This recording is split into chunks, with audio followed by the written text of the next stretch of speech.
Good evening student. आज हम लोग class 12 chapter number 9 lecture number 25। ये हमारा जो चैप्टर है रे ऑप्टिक्स, बहुत कमाल का चैप्टर है और बहुत बड़ा चैप्टर है। जैसा कि मैंने आपको शुरुआत में ही बताया था कि कंप्लीट 1 मंथ का चैप्टर है ये रे ऑप्टिक्स, और जिसमें हम लोग लगभग 1 मंथ कंप्लीट करने जा रहे हैं इसके सिलेबस में। फिर हमारा सिलेबस रे ऑप्टिक्स भी कंप्लीट होने जा रहा है। तो ऑप्टिकल इंस्ट्रूमेंट की स्टडी हम लोग कर रहे थे, हमें ध्यान है। इनमें से हमने माइक्रोस्कोप, जिनमें सिंपल माइक्रोस्कोप और कंपाउंड माइक्रोस्कोप की स्टडी की थी प्रीवियस क्लासेस में। आज हम लोग उसी में आगे बढ़ते हुए टेलीस्कोप की स्टडी करेंगे। माइक्रोस्कोप का यूज हम लोग नियर बाई और फार ऑब्जेक्ट को क्लियरली सी मैग्नीफाइड फॉर्म में देखने के लिए करते हैं, और टेलीस्कोप का यूज हेवनली बॉडी को, लेकिन बॉडी इतनी दूर हो जो लगभग इनफाइनाइट के पास हो, जिसे कहते हैं यदि बहुत बड़ी बॉडी हो और बहुत दूर रखी हो तो हमें पॉइंट के रूप में दिखती है। जैसे सन है, मून है, स्टार्स हैं। नाइट में आप जब देखते हैं इनको तो आपको छोटे छोटे चमकते हुए दिखते हैं स्टार्स, बट वो जो चमकते हुए स्टार छोटे छोटे दिखते हैं वो उतने छोटे होते नहीं हैं, है ना, बहुत बड़े होते हैं। और एक स्टार यदि गिर जाए हर सरफेस पे तो आप समझ सकते हैं कितने डिस्ट्रिक्ट और कितने स्टेट जा सकते हैं, कितने बड़े होते हैं। तो इसलिए आज हम लोग उनको देखने का प्रयास करेंगे जो यहाँ से बहुत दूर हैं और बहुत बड़े हैं। अभी तक छोटी छोटी चीजों को माइक्रोस्कोप से देखते हैं जो नहीं दिख पा रही थी, लेकिन अब जो ऑब्जेक्ट होगा वो बड़ा भी होगा और दूर भी होगा, बड़ा भी होगा और दूर भी होगा। ऐसे ऑब्जेक्ट को क्लियर देखने के लिए हमें टेलीस्कोप का यूज करना पड़ेगा। तो आइए हेडिंग लगाएंगे टेलीस्कोप, और इसके स्टडी धीरे धीरे करते हैं। टेलीस्कोप फॉरवर्ड, सबसे पहले हम टेलीस्कोप को ही डिफाइन करेंगे। The optical instrument, the optical instrument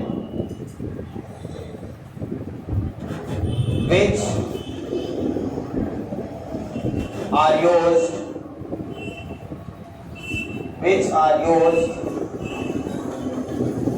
to see the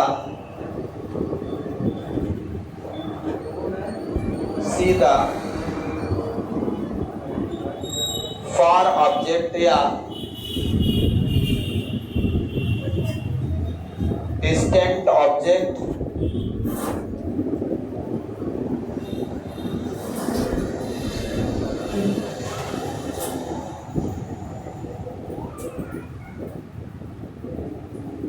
ठीक है ना।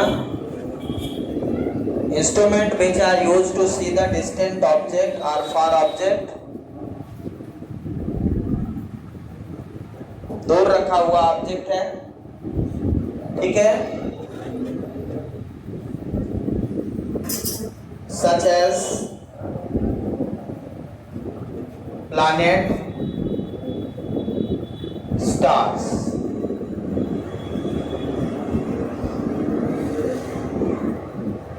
प्लैनेट और स्टार्स को देखने के लिए हम लोग टेलीस्कोप का यूज करते हैं। डिस्टेंट ऑब्जेक्ट, दूर रखा हुआ ऑब्जेक्ट को, दूर या फार उसको बोलते हैं, ठीक है ना। तो इस तरह से हम the optical instrument which are used to see the distant object और far object such as planet, stars is called optical telescope, ठीक है। टेलीस्कोप, टाइप ऑफ टेलीस्कोप, कितने टाइप का है? टाइप ऑफ टेलीस्कोप कितने टाइप के हैं? Type of telescope, there are 2 type of telescope. there are two type of telescope. कौन कौन सा है? तीन है। टेलीस्कोप कौन सा है? पहला है रिफ्रैक्टिंग टेलीस्कोप, नाम सुना है? Refracting telescope. और सेकंड वन रिफ्लेक्टिंग टेलीस्कोप।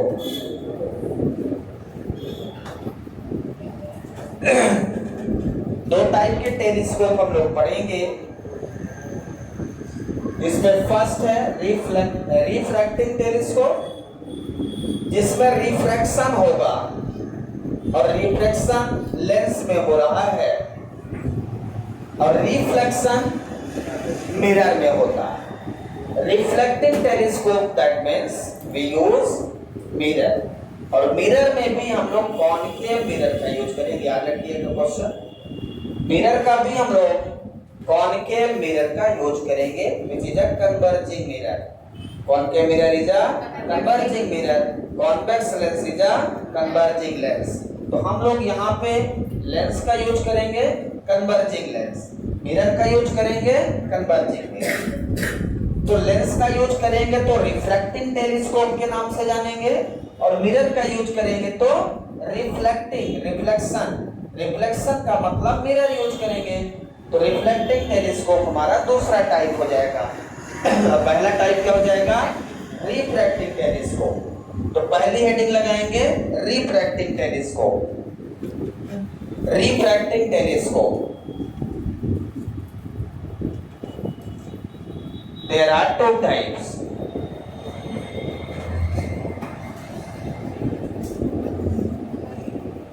ये भी दो टाइप का है। तो इसका फर्स्ट क्या है? रिफ्रैक्टिंग टेलीस्कोप भी हमारा दो टाइप का है। फर्स्ट है एस्ट्रोनॉमिकल टेलीस्कोप, और सेकेंड वन है टेरेस्ट्रियल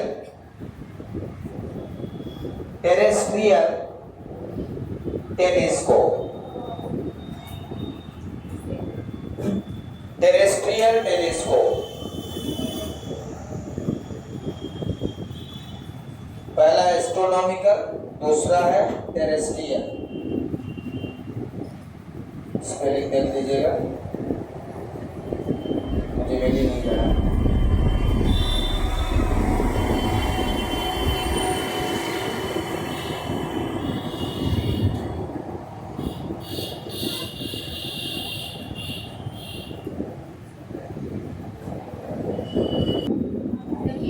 पहली हेडिंग लगा लेंगे एस्ट्रोनॉमिकल टेलीस्कोप, है ना? सिलेबस में है terrestrial.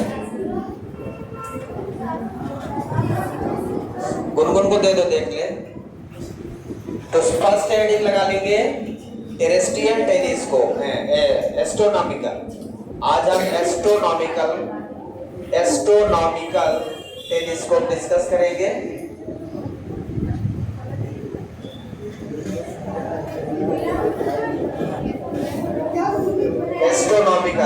Astronomical telescope is used. Astronomical telescope, हाँ, is used, मैं बोल रहा हूँ है, is used to observe the heavenly bodies like planet, star. Is used to observe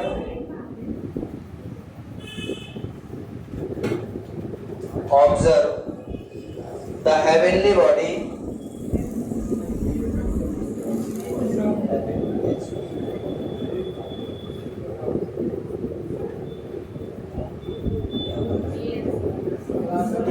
bodies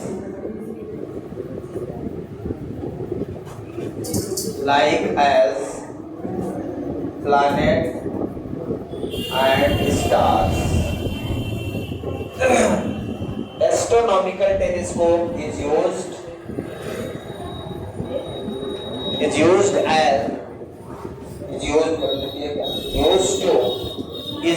to astronomical telescope is used to observe the heavenly bodies like as planet and stars. समझ आया? Astronomical telescope planet और stars को observe करने के लिए, देखने के लिए हम किसका यूज करते हैं? ऑब्जर्व, मतलब यहाँ पे आप लिख सकते हैं सी, ठीक है ना? देखने के लिए हम किसका यूज करते हैं? एस्ट्रोनॉमिकल टेलीस्कोप का यूज करते हैं। अब इन दिस टेलीस्कोप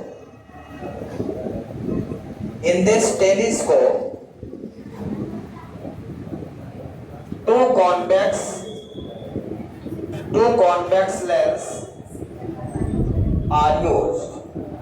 ध्यान दीजिए, astronomical telescope very similar to compound microscope. It is very similar to compound microscope but reverse process। Compound microscope में two lenses are used। Both the lenses are convex lens, but in objective lens the focal length are smaller, and in eyepiece lens the focal length is larger as compared to objective lens। ये हमने आपको बताया था, objective वाला छोटा और eyepiece बड़ा बनाया था। यहाँ रिवर्स कर देना है, यहाँ पे ऑब्जेक्टिव बड़ा बनाना है और आईपीस थोड़ा छोटा बनाना है। इसका रीजन भी है क्योंकि ऑब्जेक्टिव के लिए ऑब्जेक्ट से आने वाली लाइट रे जितना ज्यादा से ज्यादा आएगी, ऑब्जेक्ट उतना क्लियर दिखाई देगा। इसलिए हम ऑब्जेक्टिव लेंस को यहाँ पे थोड़ा सा बड़ा बनाते हैं, उसकी फोकल लेंथ थोड़ी सी ज्यादा रखते हैं। In this telescope two convex lens are used. First lens is a objective lens. First lens is a objective lens and first lens is objective lens and second lens is a eyepiece। ठीक है? the focal length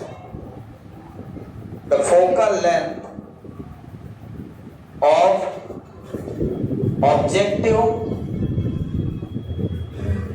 lens is more than the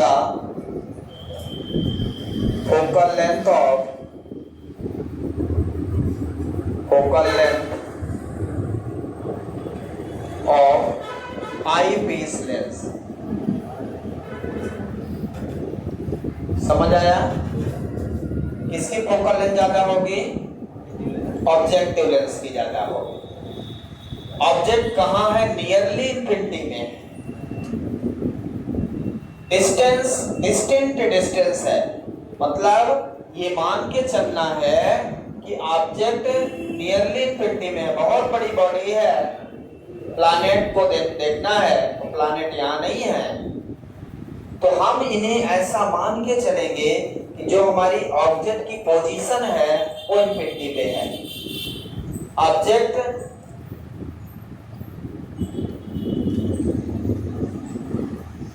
object placed nearly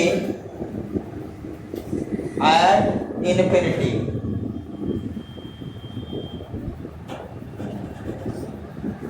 object कहाँ रखा है? Nearly infinity पे है। Planet यहाँ नहीं है। कोई भी प्लैनेट की हम बात करेंगे, किसी भी स्टार की बात करेंगे, वो नियरली इन्फिनिटी पे है, बहुत दूर रखे हैं। तो ऐसे ऑब्जेक्ट को हमें देखना है और ऐसे ऑब्जेक्ट को जब देखना है तो हम उसका रे डायग्राम बनाएंगे, उसके बाद उसका मैग्नीफाइंग पावर निकालेंगे। ठीक है, दो चीजें हमें करना रहता है। तो इसके बाद ये मेन पॉइंट था जो आपको ध्यान रखना है। और उसके बाद अब हम क्या करेंगे, रे डायग्राम बनाएंगे। बोर्ड में सबसे ज्यादा जो आता है कंपाउंड माइक्रोस्कोप और एस्ट्रोनॉमिकल टेलीस्कोप। यदि टेलीस्कोप आता है तो एस्ट्रोनॉमिकल ज्यादा आता है। समझ आया? तो कंपाउंड माइक्रोस्कोप और में एस्ट्रोनॉमिकल टेलीस्कोप रहेगा। ये और में रहेंगे तो एक वो या ये। तो आपको जो बेटर लगे स्टडी कर लें, अच्छे से करना तो पूरा है। एस्ट्रोनॉमिकल तो नेसेसरी है, कंपाउंड नेसेसरी है, टेरेस्ट्रियल भी आपको देखना है। ठीक है ना? डायग्राम बनाएं। तो दो केस पे हम लोग डायग्राम बनाते हैं। पहला केस क्या रहता है, ऑब्जेक्ट का जो इमेज है, when image form eight least distance of distinct division पे, तो हम रे डायग्राम बनाएंगे अब। और मुझे उम्मीद है कि आप अच्छा बनाएंगे। दो लेंस यूज करेंगे। फर्स्ट लेंस जो हमारा होगा, फर्स्ट लेंस जो हम यूज करेंगे वो थोड़ा सा बड़ा बनाएंगे। कंपाउंड माइक्रोस्कोप में हम लोग क्या करते थे, याद है आपको?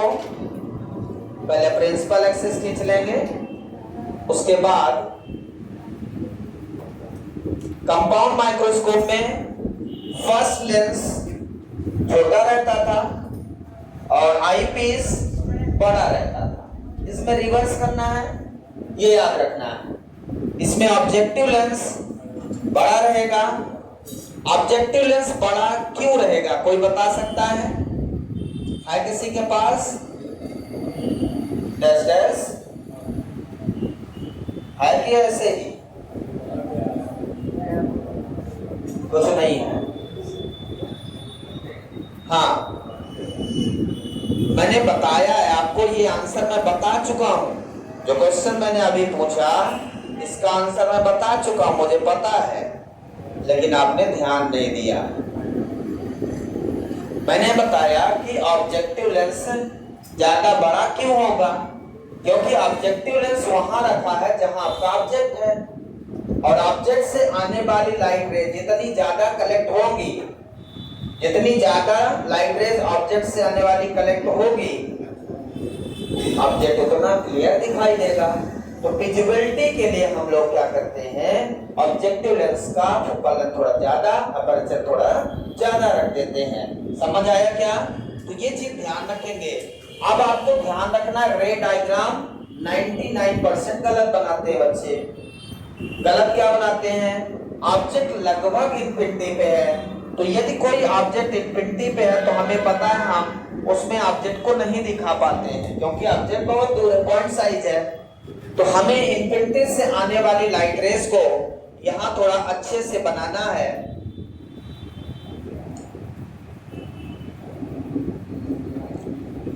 इंफिनिटी से आने वाली लाइट रेस जो आ रही होंगी, ये इंफिनिटी से आ रही, इधर ऑब्जेक्ट हम दिखा नहीं सकते।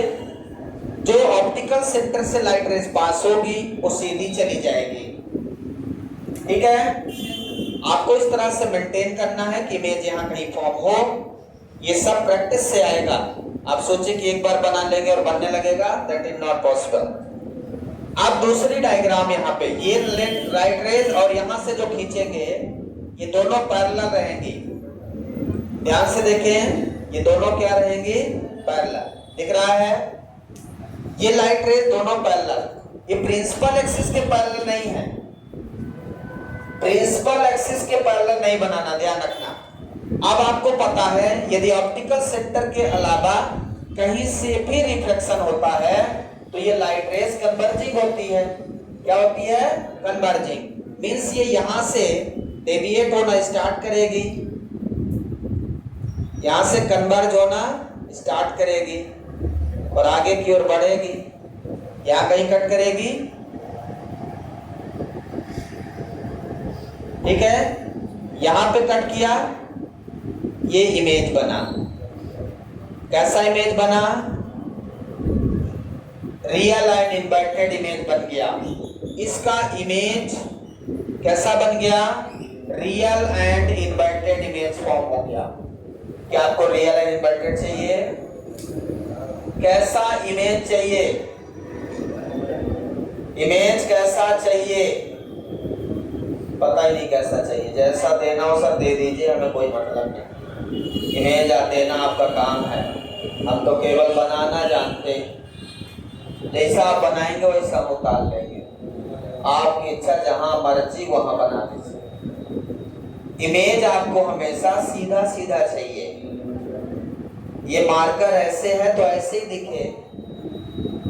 यदि कोई चीज उल्टा दिखेगा तो समझ कैसे पाएंगे? सारी चीज उल्टा हो जाएंगी। तो आपको वर्चुअल एंड डायरेक्ट चाहिए। तो वर्चुअल एंड डायरेक्ट के लिए अब आपका ये वाला जो लेंस है आई पीस, उसके लिए ये ऑब्जेक्ट का काम करेगा। इसको कहां रख दो, ये इमेज कहां फॉर्म हो रहा है कि आपको वर्चुअल एंड डायरेक्ट मिले। इसके लिए ऑब्जेक्ट कहां हो जाए कि वर्चुअल एंड डायरेक्ट मिले। केस नंबर 6, केस नंबर 6 बनना चाहिए। तो इसका फोकल लेंथ Fe होगा। यदि फोकस और ऑप्टिकल सेंटर के बीच में इमेज बनेगा तभी वर्चुअल एंड डायरेक्ट बनेगा, ये बता चुका हूं। तो Fe आपको इसके पीछे लिखना है, आगे ना लिख देना। समझ आया क्या? अब Fe यहां, E यहां। अब एक लाइट रेज यहां से प्रिंसिपल एक्सिस के पैरेलल जाएगी, दूसरी ऑप्टिकल सेंटर। पहली लाइन आपको ऑप्टिकल सेंटर से पास करना है। पहला काम आपको क्या करना है? एक लाइन को ऑप्टिकल सेंटर से पास करना है। यदि आपने गलती से इसको खींच दिया तो ये कभी नहीं बना पाओगे, क्योंकि इसको इधर डाइवर्जिंग बनाना है, तब तो इधर कन्वर्जिंग बनेगा। तो आप क्या करिए, इसको थोड़ा दूर से मिलाइए, इसकी फोकल लेंथ बढ़ा दीजिए। थोड़ा दूर से जब मिलाएंगे, यहां से आंख अच्छी सुंदर से बनाना जिससे उसको दिखे। अब इसको पीछे इंक्रीज करेंगे, ये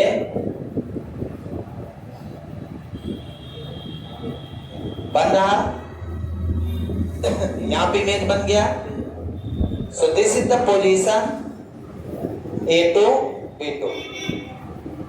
ये सिमिलर पोजीशन है बिल्कुल, ये उसी तरह है जैसे हमने कंपाउंड माइक्रोस्कोप बनाया था, कोई ज्यादा डिस्टरबेंस नहीं। ये आपको मिल गया डिस्टेंस ऑफ डिस्टिंक्ट विजन। ये क्या मिल गया? Distance of distinct vision. यहां से ये आपका है VO और इधर है UE। क्या है? UE। क्लियर है? तो यहां पे जो इमेज फॉर्म हो रहा है, image form eight least distance, बनाते रहिए, डिस्टेंस ऑफ डिस्टिंक्ट विजन। जो समझाने का था समझा दिया मैंने। Eight least distance of distinct vision पे इमेज फॉर्म हो जाएगा। इस तरह से आपका डायग्राम बन जाएगा एस्ट्रोनॉमिकल टेलीस्कोप का। यहां से यहां तक इसका फोकल लेंथ है, ये फोकल लेंथ, ठीक है।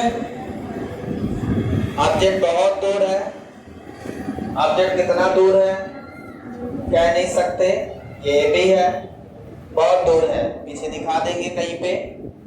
दूसरा डायग्राम जो हमारा बनता है वो कहां बनेगा? ऑब्जेक्ट तो वही रहेगा। सेकेंड डायग्राम आप बनाएंगे सेम कॉन्सेप्ट के साथ, जैसा मैंने समझाया वैसे ही बनेगा। बस इसमें आपको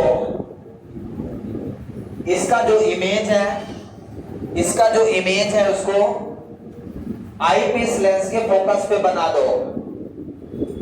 कहां पे बनाओगे? आई पीस लेंस के फोकस पे बना देना है।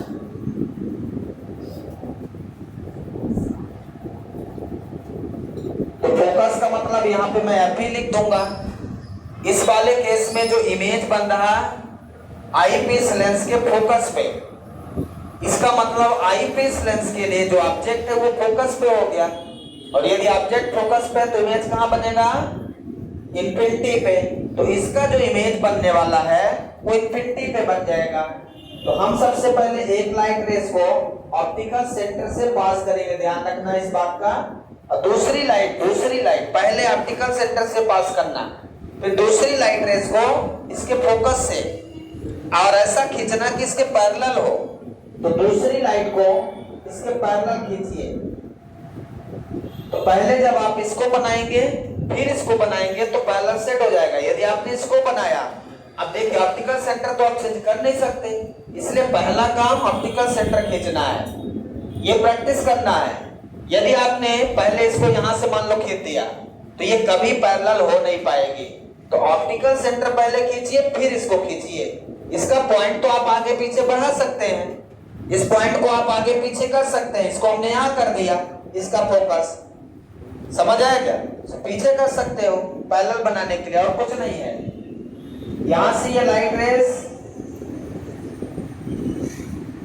पीछे की ओर चली जाएगी,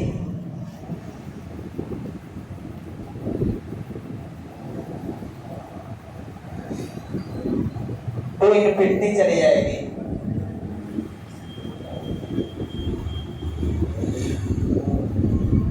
इसमें ये जो सेकंड केस आपका बना है, यहां पे image form at infinity, image formed at infinity.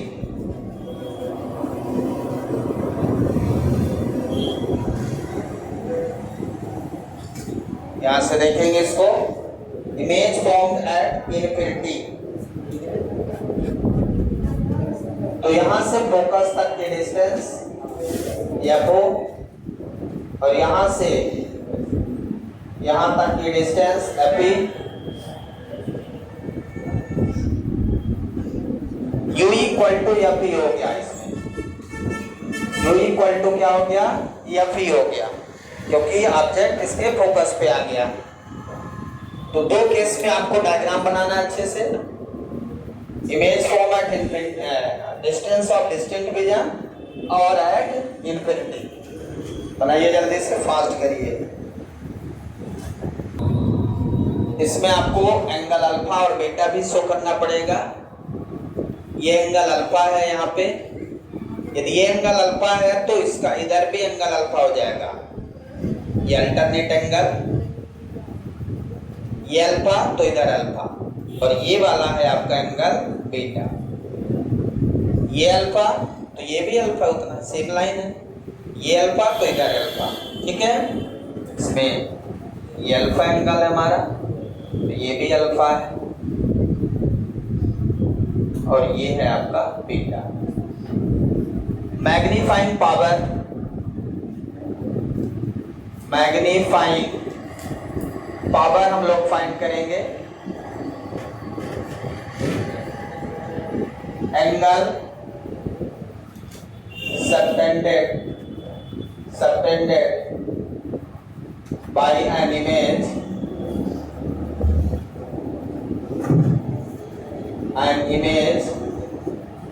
at I by I, EYE beta divided by,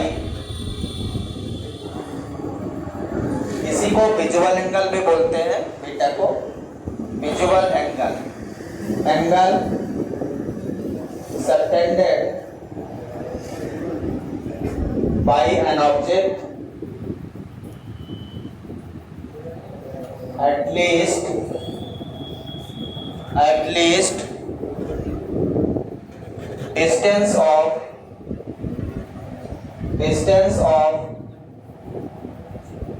distinct vision.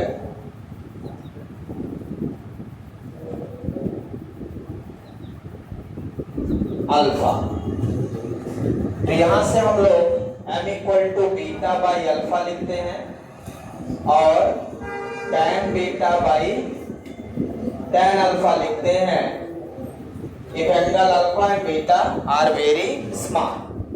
Alpha और बीटा एंगल यदि बहुत छोटे हैं तो m equal to tan beta by tan alpha. अब मुझे अल्फा, tan अल्फा और tan beta की वैल्यू निकालनी है। तो इस डायग्राम को देखें, tan बीटा और tan अल्फा की वैल्यू बताएं।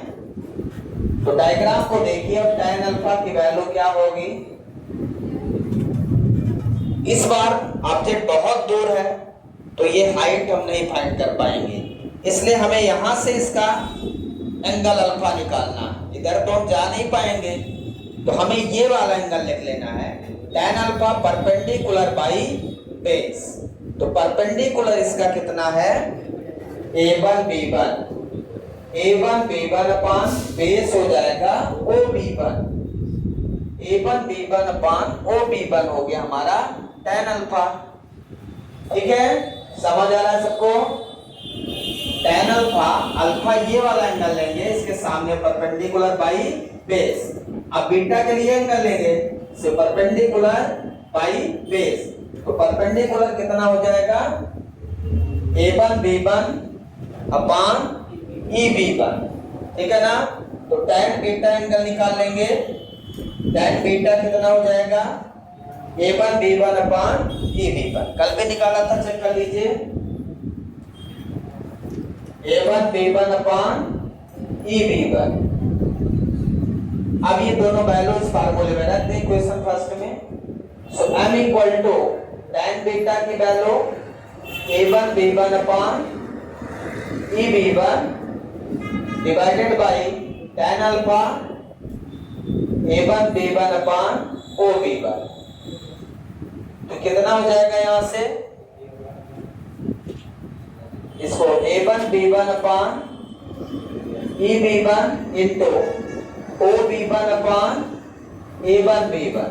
a1 b1 से a1 b1 कैंसिल हो जाएगा, है ना। तो m इक्वल टू क्या मिलेगा, OB1 अपान EB1। मान लो equation number second, m equal to OB1 upon EB1। Clear है। अब OB1 कितना है बोलिए, OB1 यह वो है focal length of objective lens. ठीक है, यह वो।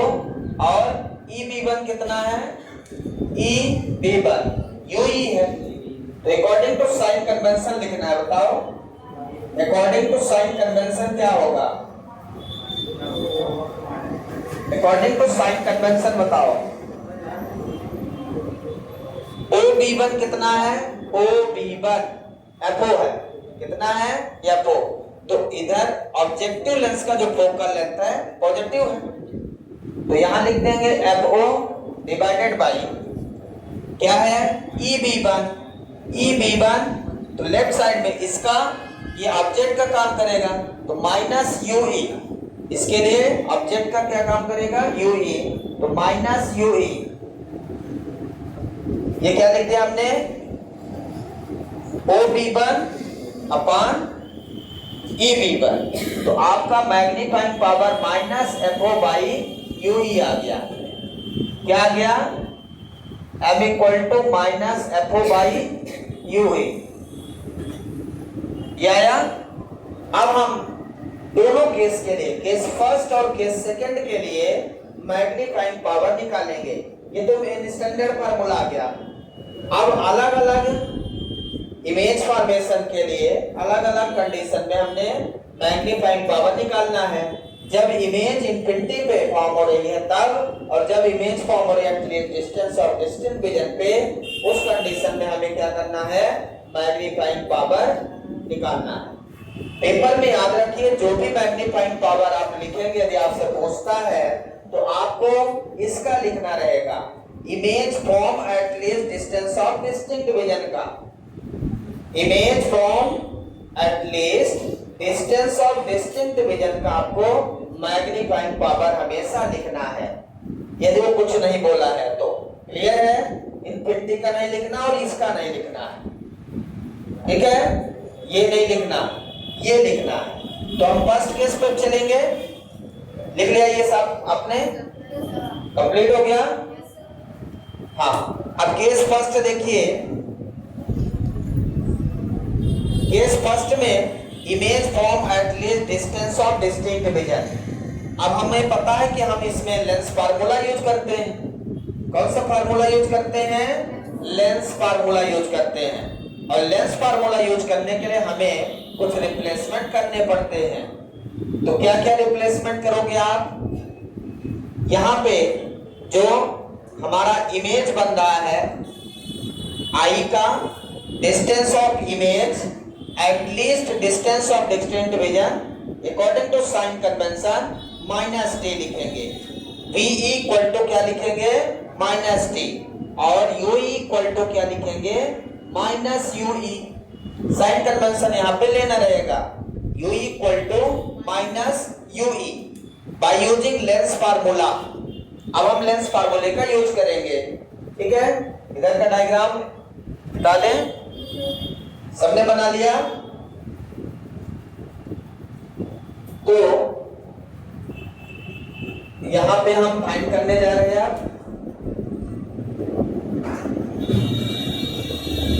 इधर का लिख लिया है,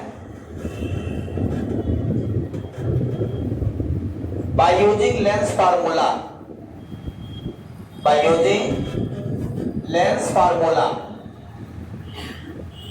बोलिए 1 by F equal to 1 by B minus 1 by UE. Eye piece lens के लिए लेंस फार्मूला लिखना है, आपको ध्यान रखना। कंपाउंड में भी कल आई पीस के लिए लिखा था मैंने, याद है? और इसमें भी आई पीस के लिए ही लिखना है। तो जब भी हम लेंस फार्मूला यूज करेंगे तो आई पीस के लिए करेंगे। अब इसमें क्या रिप्लेसमेंट करते हैं? ये बी की जगह पे माइनस टी, यूई की जगह पे minus UE. So 1 by F equal to 1 by minus T minus 1 by minus UE. ये माइनस माइनस प्लस हो जाएगा। F equal to minus 1 by T plus 1 by UE. इस फार्मूले में देखिए मुझे क्या चाहिए? 1 बाई यूई की वैल्यू चाहिए। एफ तो कांस्टेंट है। 1 बाई यूई क्या चाहिए? n बाई 1 बाई यूई की वैल्यू चाहिए। तो यहां से 1 बाई यूई निकाल लो, इसको एज इट इज रखो, इसको इधर भेजो। तो 1 बाई यूई इक्वल टू क्या मिल जाएगा? 1 by T plus 1 by F E. 1 by T plus 1 by F E. Clear है? ये वैल्यू यहां पे रख दें। इससे एफ ई कॉमन ले लें तो क्या कॉमन ले लें? F E. तो इसमें एफ ई का मल्टीप्लिकेशन नहीं है, तो एफ ई के ऊपर नीचे मल्टीप्लाई किया, नीचे वाला हो गया कॉमन, तो ऊपर बचा F E by T plus ये 1 बाई एफ ई कॉमन ले लिया पूरा, तो बचा 1। मतलब यहाँ पे 1 बाई यू इक्वल टू क्या लिख देंगे? 1 by F E into 1 plus F E by T.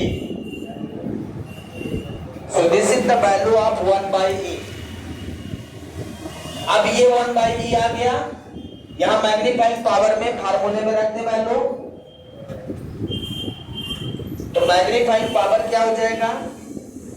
m equal to minus F O by U E, तो minus F O by F E minus F O by 1 by F E 1 plus F E by T. ये हो गया हमारा final minus F O by F E 1 plus F E by D. ये है magnifying power of astronomical telescope when image from at least distance of distinct vision minus F O by F E 1 plus F E by D. समझ आया क्या? इस चीज को आपको ध्यान रखना है। जो कंपाउंड माइक्रोस्कोप का है उसका जस्ट ये रिवर्स है। क्या है? जस्ट उल्टा है। तो आपको ध्यान रखना है, ये रिप्लेसमेंट आपको करना है।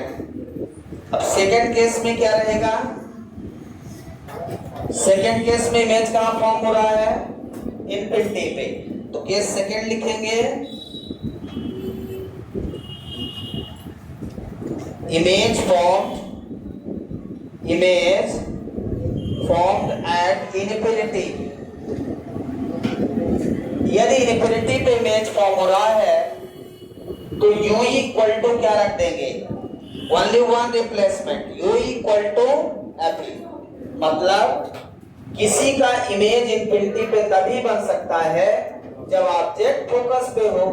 तो आपको ऑब्जेक्ट की डिस्टेंस को फोकल लेंथ के बराबर कर दो, तो उस केस में आपका रिप्लेसमेंट हो जाएगा। तो डायरेक्ट जो फार्मूला आपने लिखा है m equal to minus FO by UE in place of UE before FE. So this is the magnifying power of astronomical telescope when image form at infinity. m equal to minus FO by FE. m equal to minus FO by FE. m equal to minus FO by FE. तो ये image कहां form हो रहा है? Eight least distance of distant vision पे। और ये image कहां फॉर्म हो रहा है? एट इनफिनिटी पे जब इमेज फॉर्म हो रहा है। दोनों केस में आपने क्या लिख लिया है? Magnifying power. समझ आया क्या? तो इस तरह से हम लोग एस्ट्रोनॉमिकल टेलीस्कोप का यूज करते हैं heavy bodies which kept at infinity, उनको क्लियर देखने के लिए। समझ आया? बाकी हम नेक्स्ट क्लास में टेरेस्ट्रियल डिस्कस करेंगे। Thank you, have a nice day.